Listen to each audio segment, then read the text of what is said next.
Let's see the clinical uses of NSAIDs as analgesic in painful conditions like headache, toothache, backache, body ache, muscle pain, joint pain, bursitis, neuralgia, and dysmenorrhea. So, they are used to relieve pain in painful conditions. First use as analgesic, second as antipyretic to reduce the elevated body temperature in fever. Paracetamol is preferred to reduce the elevated body temperature in fever because paracetamol में gastrointestinal symptoms are rare and it does not cause Rees syndrome in children. Paracetamol का GI symptoms बहुत rare होता है and it does not cause Rees syndrome in children. Third use, osteoarthritis. Analgesic first use, second as antipyretic, third as in osteoarthritis. In mild cases, paracetamol is used. In severe cases of osteoarthritis, other NSAIDs are more effective than paracetamol. ठीक है, mild cases में paracetamol, severe cases में बाकी NSAIDs.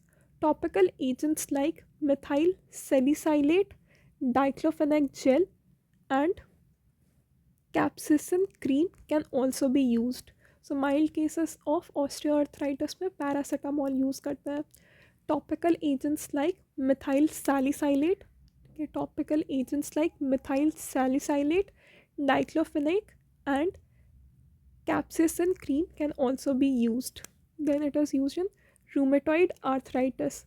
NSAIDs have anti-inflammatory effects and can produce only symptomatic relief, but they do not alter the progression of the disease. So rheumatoid arthritis में NSAIDs have anti-inflammatory effect. NSAIDs का जो anti-inflammatory property था, that is used in rheumatoid arthritis to produce the symptomatic relief. Anti-inflammatory action से symptomatic relief मिलेगा, but that will not alter the progression of disease. ठीक है, तो NSAID से सिर्फ symptomatic relief मिलेगा. Then acute rheumatic fever. Aspirin is the preferred drug. So aspirin को हम use करते हैं acute rheumatic fever में. It reduces fever, relieves swelling and joint pain, but does not affect the normal course of the disease. Acute rheumatic fever में aspirin is preferred. Acute rheumatic fever में aspirin को prefer करते हैं because जो aspirin है वो fever को reduce कर देगा, स्वेलिंग और जॉइंट पेन को कम करेगा. फीवर रिड्यूस करेगा, स्वेलिंग और जॉइंट पेन में रिलीव लाएगा, but does not affect the normal course of disease. ठीक है, ये डिजीज़ के प्रोग्रेशन को, डिजीज़ के कोर्स को इफेक्ट नहीं करता, सिर्फ जो फीवर है उसको कम कर देता है, स्वेलिंग को कम कर देता है. Then thromboembolic disorders. The antiplatelet effect of low-dose aspirin is made use in the prophylactic treatment of various thromboembolic disorders. ठीक है, लो डोज एस्पिरिन का एंटीप्लेटलेट इफेक्ट होता है. ठीक है, so this is used in the prophylaxis of various thromboembolic disorders such as transient ischemic attacks, myocardial infarction to reduce the incidence of recurrent MI and to decrease mortality in the post-MI patients. So low dose aspirin का antiplatelet effect होता है, इसको thromboembolic disorders में use करते हैं, जैसे कि transient ischemic attacks, recurrent MI के इंसिडेंट्स को रिड्यूस करेगा and to decrease the mortality in post MI patients.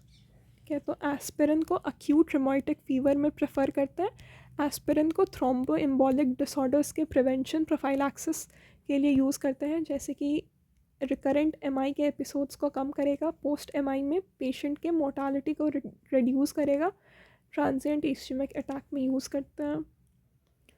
बाकी यूजर्स देखते हैं एनसेट्स का.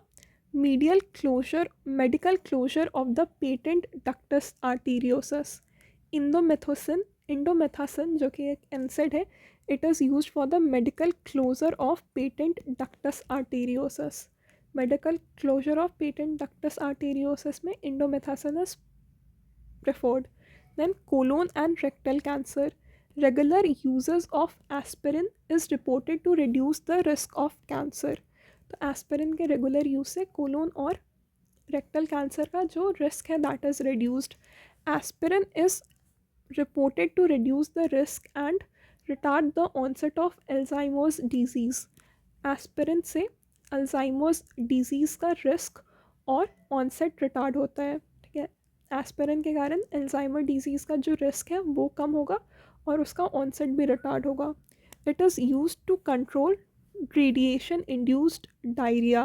रेडिएशन इंड्यूस्ड डायरिया को कंट्रोल करता है. It is used to control pruritus and flushing associated with the use of nicotinic acid to reduce the radiation-induced diarrhea, to control the pruritus and flushing associated with the use of nicotinic acid.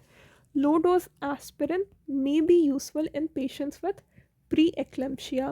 Okay, so let's see the uses of NSAIDs as analgesic, as antipyretic. Osteoarthritis में, ठीक है, osteoarthritis के mild cases में paracetamol use करते हैं. Topical agents like methyl salicylate, diclofenac gel and capsaicin cream can be used. Rheumatoid arthritis में इसका जो एंटी इन्फ्लामेटरी इफेक्ट होता है that is useful. Acute haemorrhagic fever में aspirin is preferred. Thromboembolic disorders में low dose aspirin का जो anti platelet effect होता है वो मैकेनिज्म होता है इसका. ठीक है, so it is use in the prophylactic treatment of transient ischemic attacks to reduce the incidence of recurrent MI and to decrease the mortality in post-MI patient. Indomethacin is preferred in the closure of patent ductus arteriosus. के regular use of aspirin के कारण colon cancer और rectal cancer का जो risk होता है वो reduce हो जाता है. एस्पिरिन अल्जाइमर डिजीज़ के ऑनसेट को रिटार्ड करता है, अल्जाइमर डिजीज़ के रिस्क को कम करता है. Aspirin, A for aspirin, A for Alzheimer disease. ठीक है, तो एस्पिरिन जो है वो अल्जाइमर डिजीज़ के ऑनसेट को भी रिटार्ड करता है. NSAIDs are used to control radiation-induced diarrhea, to control pruritus and flushing associated with nicotinic acid. Low-dose aspirin may be useful in preeclampsia.